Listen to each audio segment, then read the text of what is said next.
Se você já ficou constrangida com um elogio e não soube como lidar, o Papo de Entre Elas de hoje é com você. Vamos ver até onde vai um elogio e quais atitudes podem ser um assédio.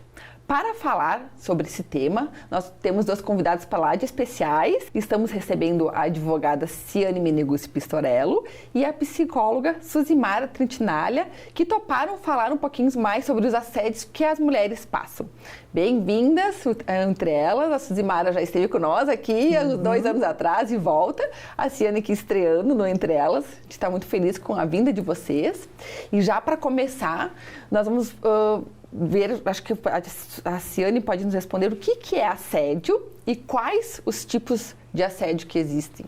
Bom, o assédio ele acontece, né, na parte jurídica falando, quando reiteradamente a pessoa se sente constrangida.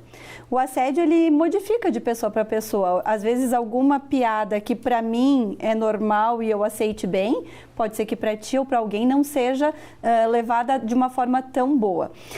Quando há constrangimento, quando a pessoa se sente rebaixada e quando aquilo realmente tenta denegrir a imagem. Então são piadas, são colocações, xingamentos, chamar atenção num ambiente muito grande com pessoas, tudo isso, mas assim, acontece rotineiramente, acontece hoje, daqui uma semana ou de mês em mês e isso vai afetando o meu cotidiano de trabalho.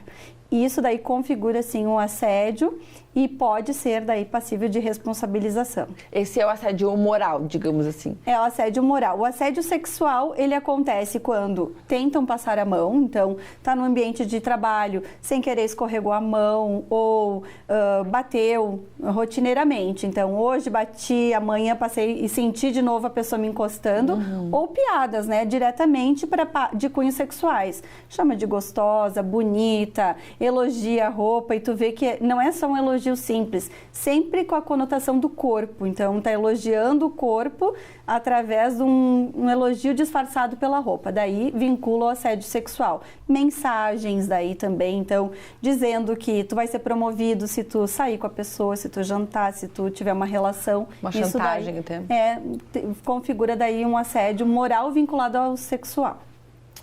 Certo. Bom, quando uma pessoa, às vezes a pessoa consegue perceber, Suzy, que está passando por um assédio, porque às vezes a pessoa não passa uma situação que elas não gostam, elas sentem raiva, estouram, não sabem como lidar, ficam constrangidas.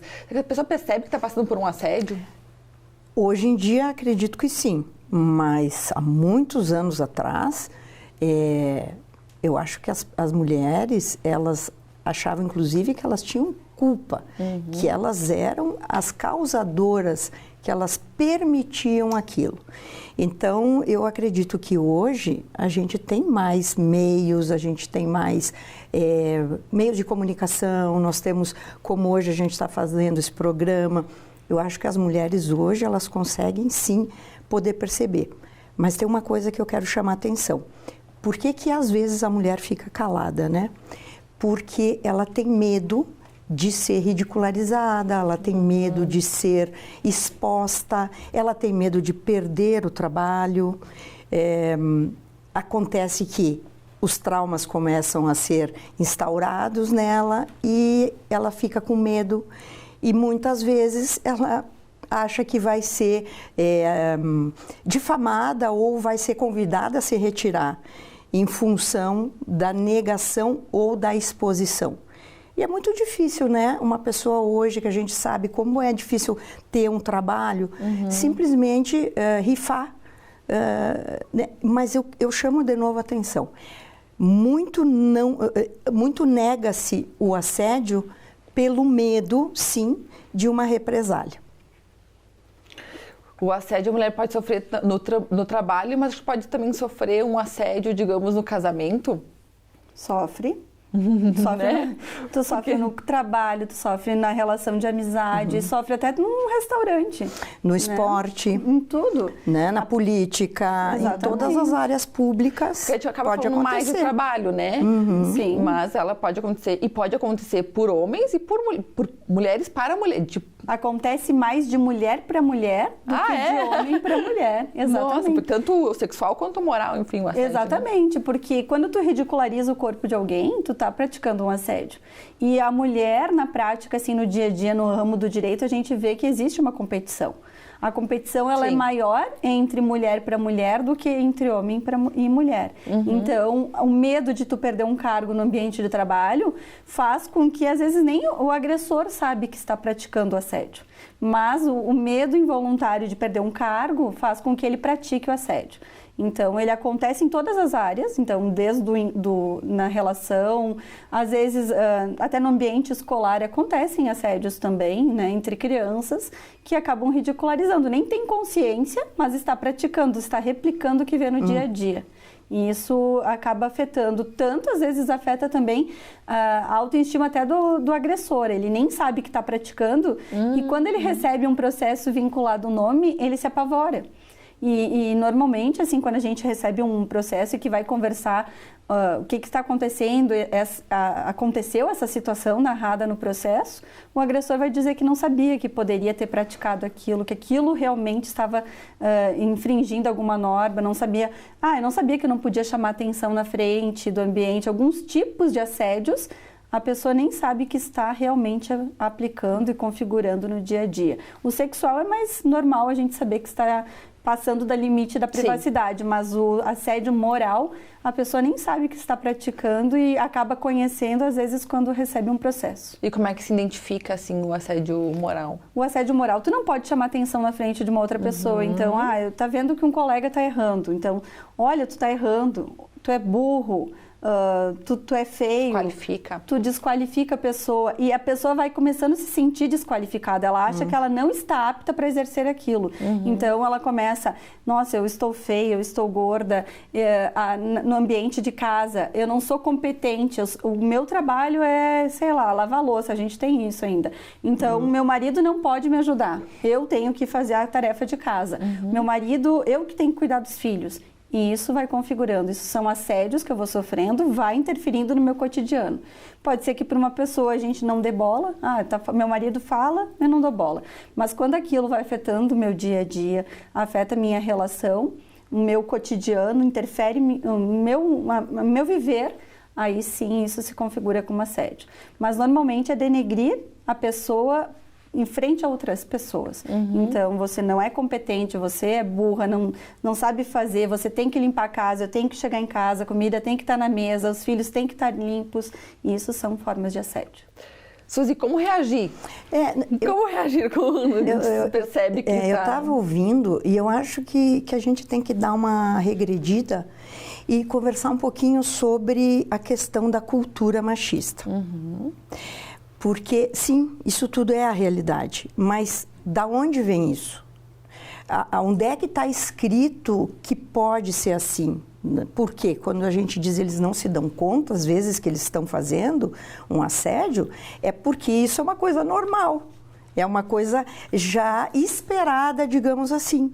Então, é a questão do comando e do poder masculino, que desde que a humanidade existe, é a voz masculina que se escuta, né? Tentando brincar um pouquinho, vocês já viram nos filmes uma mulher levar a chama, o fogo na pré-história, por exemplo? Não viram, né? Ela ficava dentro da caverna, cuidando dos seus filhos, trazendo frutas, enfim. Então, nós temos uma coisa antropológica nisso. E aí foi se perpetuando esse machismo, que seria um poder em detrimento de um gênero que seria o mais frágil, digamos assim. Sai da família isso e continua, por exemplo, sai da família pai, né? E continua com o marido. Depois disso, vai para os espaços públicos. E aí o homem continua, então, tendo essa facilidade com relação a tudo, com relação às mulheres, com relação ao trabalho, porque hoje a gente sabe que a gente tem ainda um déficit na questão salarial, nas oportunidades.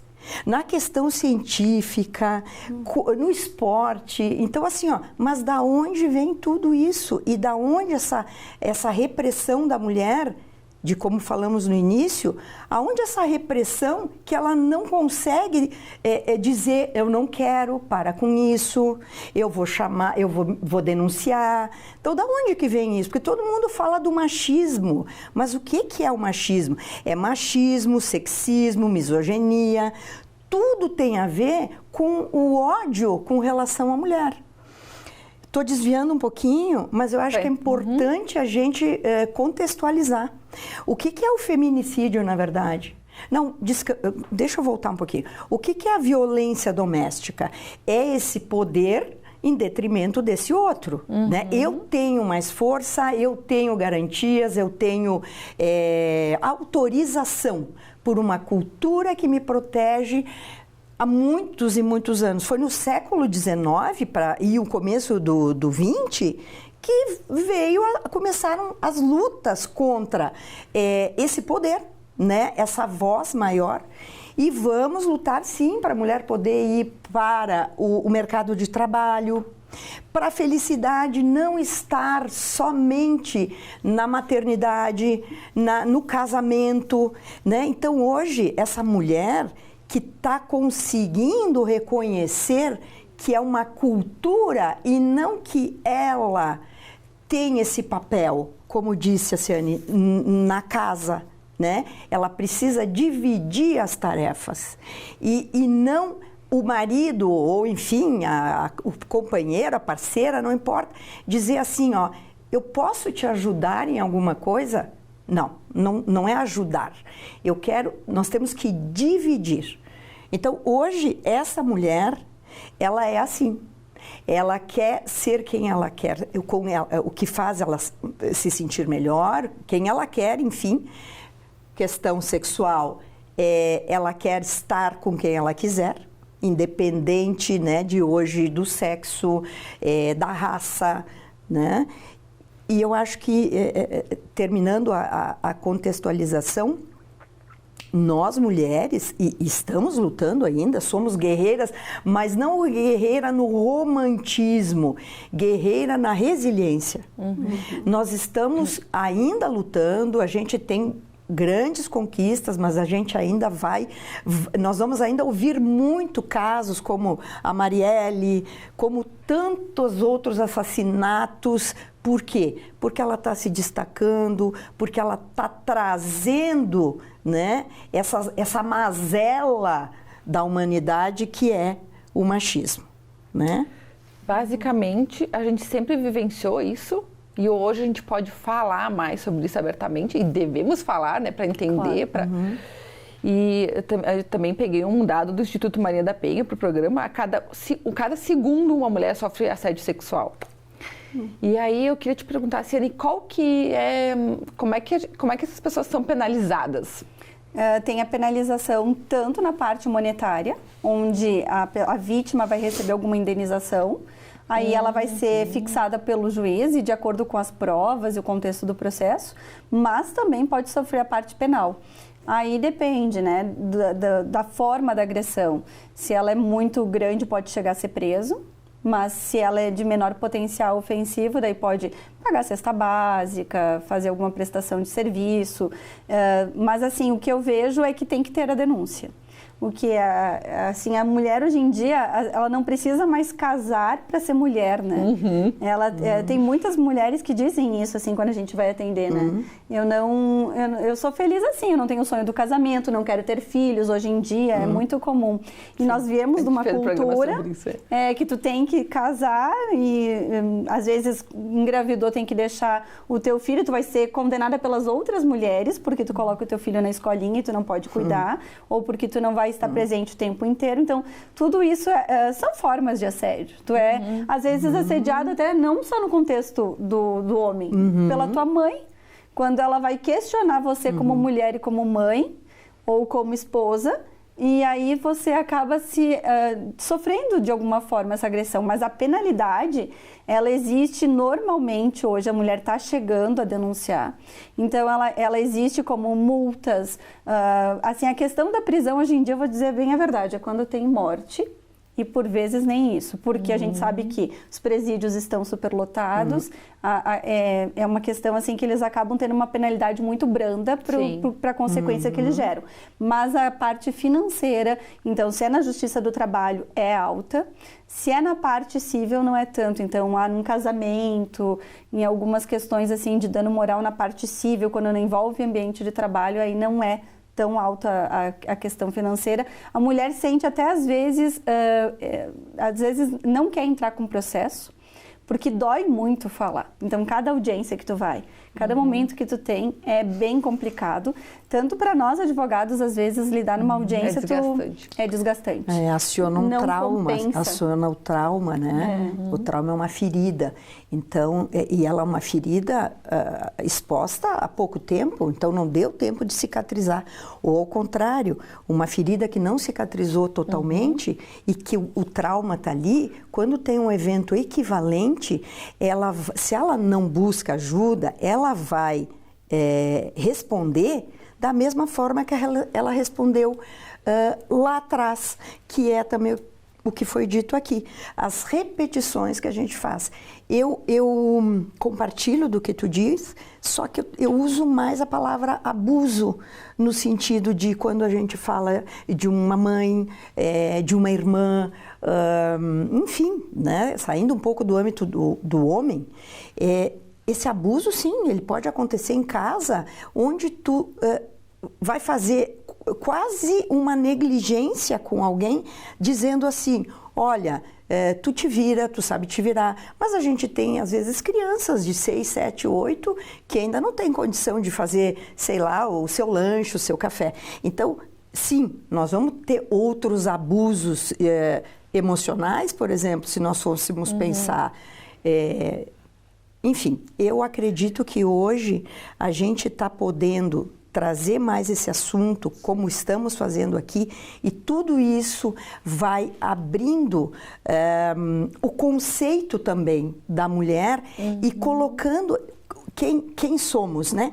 E nos colocando num espaço mais adequado, que nos foi roubado e nós não tínhamos como nos manifestar, porque nós éramos sozinhas, nós éramos indivíduo. Hoje a gente é um grupo, nós somos coletivo, nós somos unidas.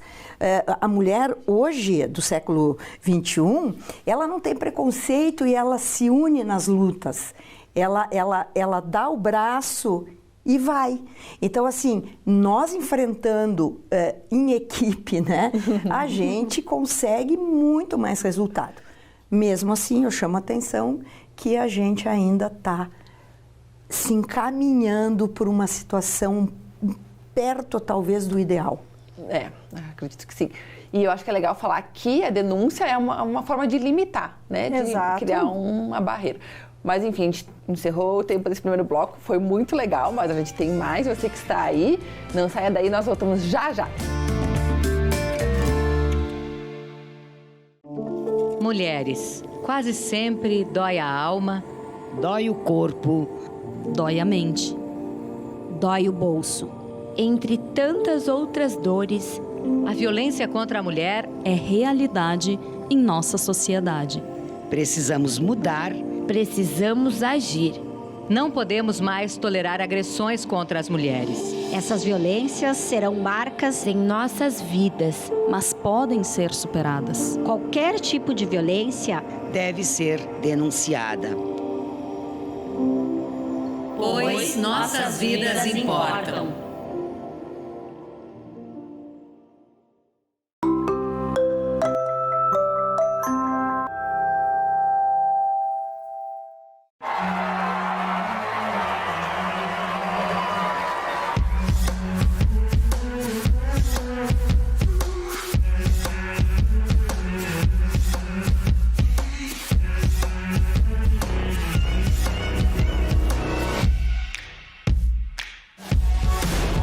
violência política de gênero atinge todas as mulheres. Para a ONU Mulheres, violência política de gênero é qualquer ação, conduta ou omissão que, com base no gênero, cause dano ou sofrimento a uma ou várias mulheres. O objetivo é prejudicar, limitar e impedir o exercício pleno dos seus direitos políticos. Não importa, parlamentares de direita, de esquerda, do centro, brancas, negras, indígenas, transgêneras, da capital ou do interior. A violência política de gênero alcança mulheres de todos os partidos e de todas as idades. Basta ser mulher. Não podemos deixar que o preconceito e a intolerância falem mais alto. É preciso identificar a violência política de gênero, combater a prática e não reproduzir as agressões. A política deve ser plural e diversa, como a sociedade. A democracia é muito mais completa com a presença de mulheres, de todas as mulheres. Não tolere a violência política. Nos ajude a construir um ambiente político melhor para todas as mulheres.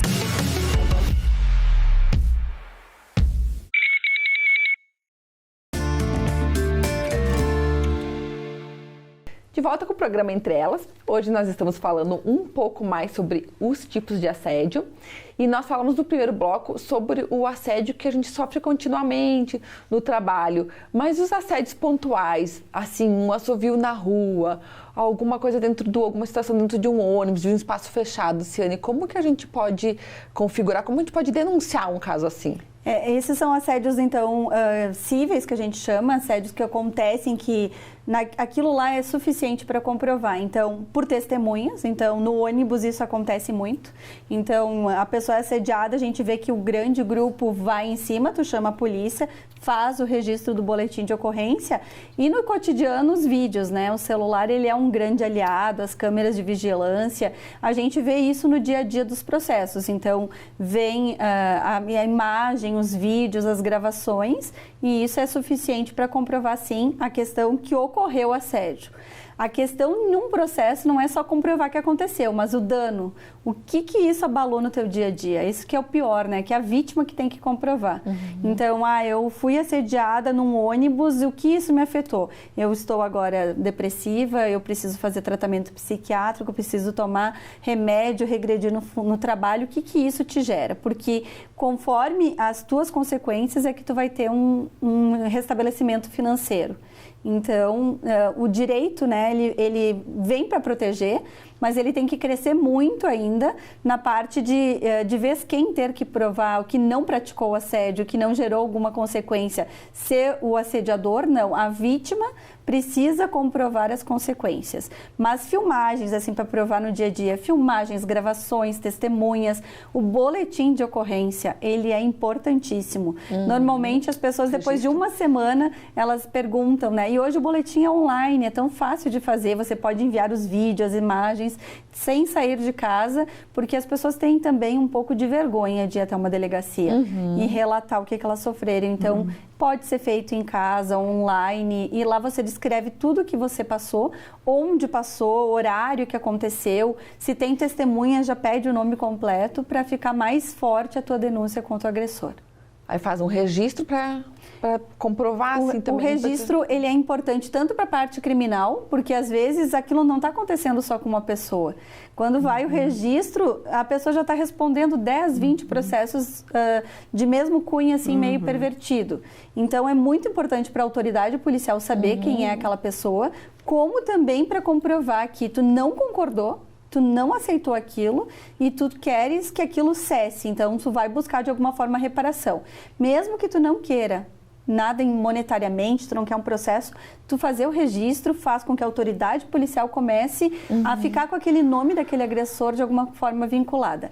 Não sei o nome do agressor, mas tu pode falar a roupa que ele vestia, o local que aconteceu a agressão, o horário que aconteceu, descrever tudo, porque normalmente se repetem. A pessoa que pratica um assédio, ela não pratica somente com uma pessoa, ela repete. Então, quando tu descreve as características, tu acaba ajudando a autoridade policial a achar esse agressor. Então, de forma prática, fazer um boletim de ocorrência e procurar alguém um advogado ou alguma coisa assim. Na verdade, tem a Defensoria Pública, se é no trabalho, sindicato. Eu aconselho, assim, independente, procure o sindicato e relate o que está acontecendo na empresa.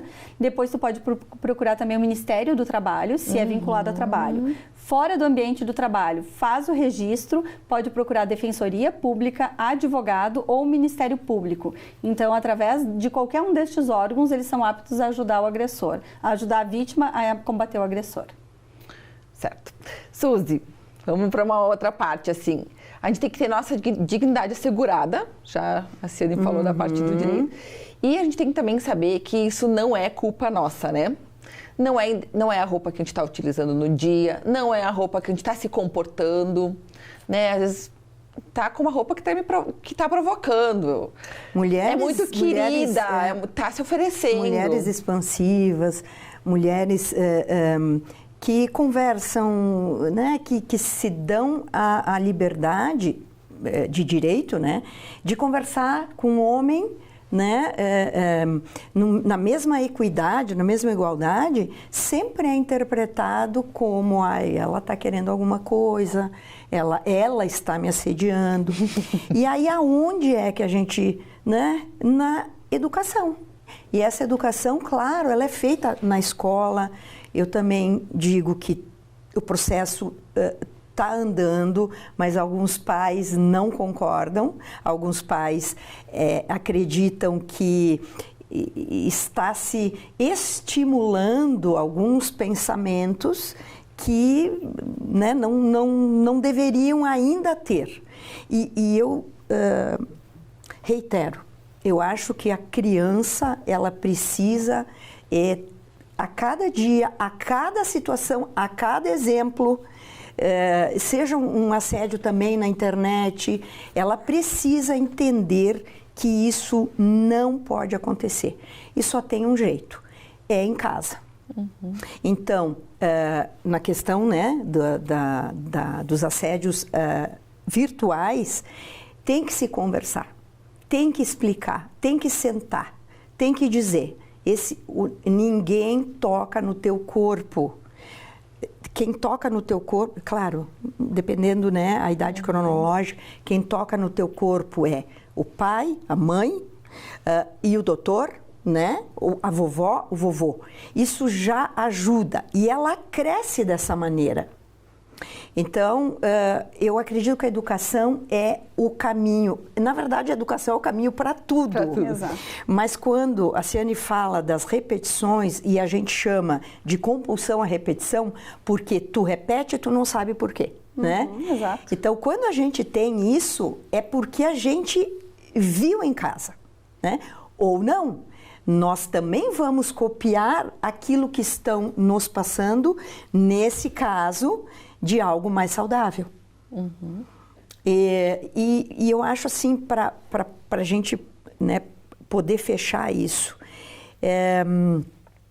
o assédio, por exemplo, na rua, onde tu conseguires, né, uma imagem, uma coisa, ok, mas às vezes ele acontece numa balada, ele acontece num bar.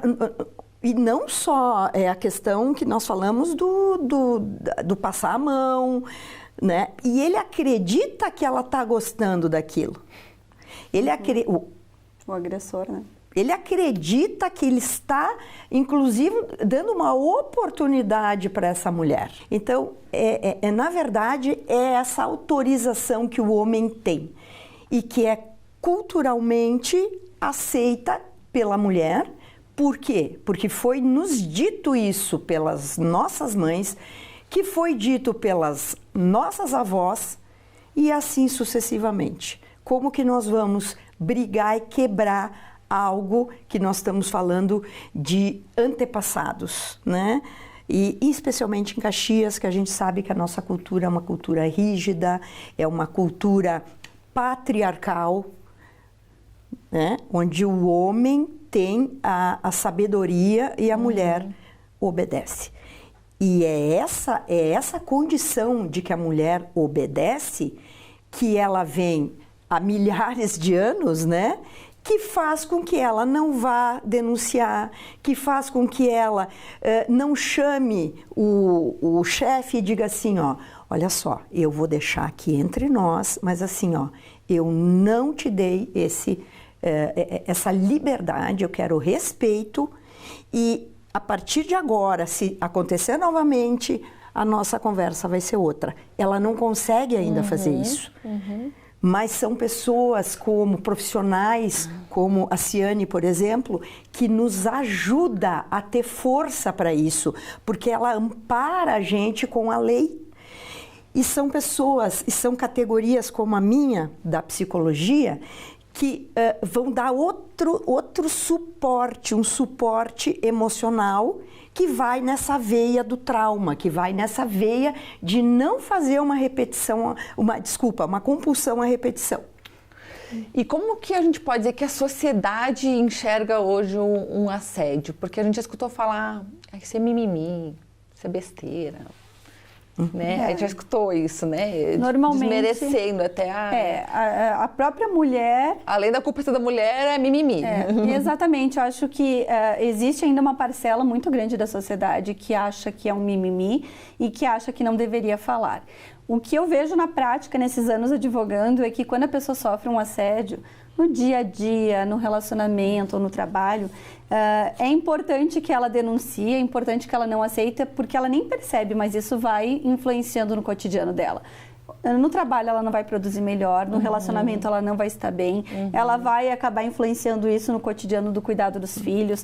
Então a gente vai, assim, num processo a gente vê o quanto afeta a pessoa. A pessoa ela chega bem, quando ela vai abordar o assunto ela se desestabiliza. Então, porque nós no direito a gente não tem esse amparo do psicológico. Então a gente acaba até se assustando por vezes da reação da pessoa. E assim, muitas vezes a mulher denuncia, não conta nem na família que ela fez a denúncia. Ingressa com o processo e ela tem medo que alguém descubra.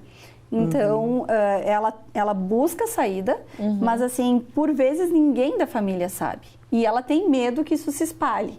Então, o principal medo é, eu vou entrar com esse pedido, o meu marido vai saber se eu entrar com o pedido, ou alguém vai descobrir, minha família pode saber, como é que meus colegas de trabalho vão me ver após eu fazer esse pedido. Então, a gente sempre diz, olha, tem o segredo de justiça. E uma questão também, a gente vê, uma pessoa que pratica assédio, infelizmente, volta a praticar. Então, isso a gente vê nos processos, né? A pessoa recebe um processo, quando tu vai ver o histórico, ela já praticou, já respondeu 2 ou 3 processos de assédio.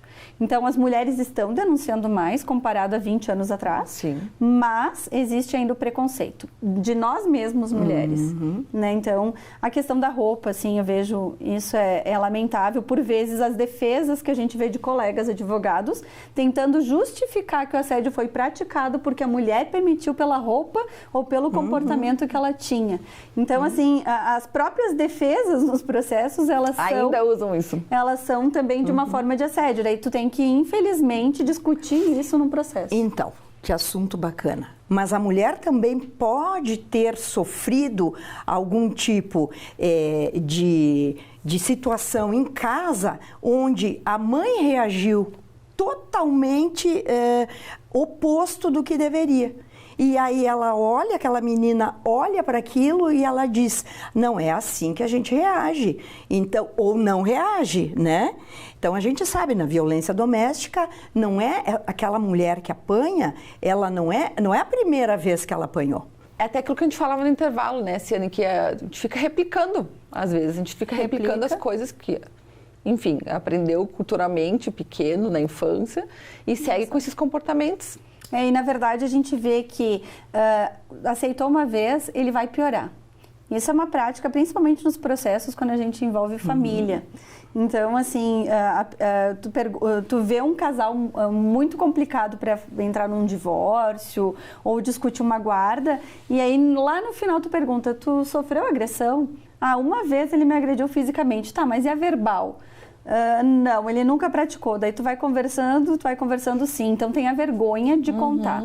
E o pior de tudo, assim, no cotidiano do processo, é quando tu tem as audiências, né? Tu tá de frente com o teu agressor, o juiz vai te perguntar Se ele praticou e tu já teve dificuldade de falar para um advogado, falar para uma assistente social de um processo que tu sofria, tu tem a vergonha. É complicado tu assumir que tu sofreu de alguma forma de assédio. E aí tu vai ter que, na frente do teu agressor, relatar. Então, hoje em dia, as audiências que vieram pós-pandemia virtuais, elas ajudam muito. Então, quando a gente vê que o cliente não tem estabilidade de ir presencialmente no fórum, a gente faz os pedidos e normalmente os juízes estão aceitando. Então, a gente fala, olha, é complicado abordar esse assunto e, por vezes, assim, a pessoa se desestabiliza tanto que precisam ser remarcadas as audiências. Mas replica, infelizmente, as crianças. Mas a psicóloga vai ver, mas assim, no processo, quando a gente vai para uma avaliação social, o pai que pratica agressão ou assédio contra a mãe, a criança na avaliação social vai falar a mesma coisa. Então ele vai falar, a mãe tem que lavar louça, a mãe só serve para isso, a mãe abandonou nós para ir trabalhar, a mãe não gosta de mim, ela se repete. E aí isso configura daí a alienação parental. Mas assim, a gente vê que nós fomos criados, né? Todo mundo foi criado e espero que a gente consiga criar os nossos filhos diferentes. Mas a gente falava da educação, né? A educação ela é essencial. Inclusive, né, o que aconteceu nas escolas, falei até no intervalo, a gente não tolera, mas chamou um alerta que o bullying não pode existir. E o bullying não deixa de ser um assédio, só que na escola a gente chama de bullying. Então, é uma forma de a gente demonstrar que o menino pode usar rosa, que a menina pode ter o carrinho, que brincar de pega-pega não é uma coisa só de menino. Então, o futebol, né? O futebol eu vejo assim até hoje, no dia a dia, assim, como uma menina faz aula de futebol, isso não pode existir, né? Isso... Mas, assim, é um chamariz para a gente se tocar, que precisa, sim, ter uma alteração de postura. A informação é a chave, né? Exato. Isso. E hoje, então, a gente está tendo um acesso ilimitado, às vezes eu digo até perigoso, né? Porque a gente os filhos estão adentrando coisas que às vezes até corroboram isso que a gente está falando. Então tem que ter sempre um monitoramento dos pais em cima disso. Mas a informação, eu diria mais, o conhecimento. E esse conhecimento, tem que ser passado por alguém de confiança. Tem que ser passado por alguém que moralmente está respaldado e que a gente possa confiar e entender, olha, eu ouvi tal coisa, mas dito por essa pessoa, eu vou ficar com este olhar. Por mais tabu que seja ainda, né, falar sobre assédio é muito importante. Eu acho que cada vez mais nosso papel é criar espaços para a gente falar como esse, com a criação desse espaço para falar sobre isso, né? E aumento talvez, né, dessas redes de proteção. Falavas da Lei Maria da Penha. Ela existe, mas assim, como ainda é muito lento, né, as mulheres, né, poderem absorver e entenderem como uma ferramenta digna, uma ferramenta que faz parte, sim, hoje, né, desses instrumentos que a gente tem contra tudo isso. E que a gente pode só dizer não. Às vezes o processo ele não quer dano moral. Quer dizer, é tão difícil dizer não, né? Às vezes ela só quer mas por vezes só quer pedido de desculpa. Muitas vezes a gente ingressa com um processo que a pessoa só quer isso. Eu quero as desculpas e não quero que ele faça o pedido de desculpas para mim, em público, onde ele praticou. Então, no ambiente de trabalho, como é que é o acordo trabalhista? Olha, lá no ambiente de trabalho, a fulana vai chegar naquele momento e você, agressor, vai perante todos os colegas dizer que tu errou, pedir desculpa e dizer que tu não vai mais fazer isso. Isso são formas também, e às vezes dói mais, né? Dói mais tu ter que pedir desculpa pro agressor do que tu tirar um dinheiro no bolso, né? Então isso, a gente vê que as pessoas precisam às vezes ser penalizadas em reconhecer o erro de forma pública, para que não ocorra e não se repita. Penalizadas. Daí já mexe com um monte de coisa também, né? O orgulho ferido. Sim, penalizadas emocionalmente, né? E não deixa de ser uma educação isso. Eu sei que parece que vai ter uma exposição, mas ele também expôs Exato. a mulher, ele também expôs a dignidade da mulher. E isso hoje a gente nem falou sobre a questão do estupro, que é outro programa. Importunação sexual, sabe? Tantas outras formas que a gente tem, que a gente nem adentrou e nem vai dar tempo, porque Não, está encerrando o tempo. Mas eu quero agradecer muito a contribuição de vocês, né, para nós, para o programa também, que eu acho que é importante a gente falar sobre isso, né? Eu acho que se comunicar, essas conexões que a gente faz é uma forma de a gente se proteger, né? Eu espero que tenha ajudado também você que nos acompanhou e ficamos aqui à disposição. Também esperamos você para uma próxima edição do Entre Elas, para falar mais sobre esses temas. Até uma próxima, obrigada pela companhia.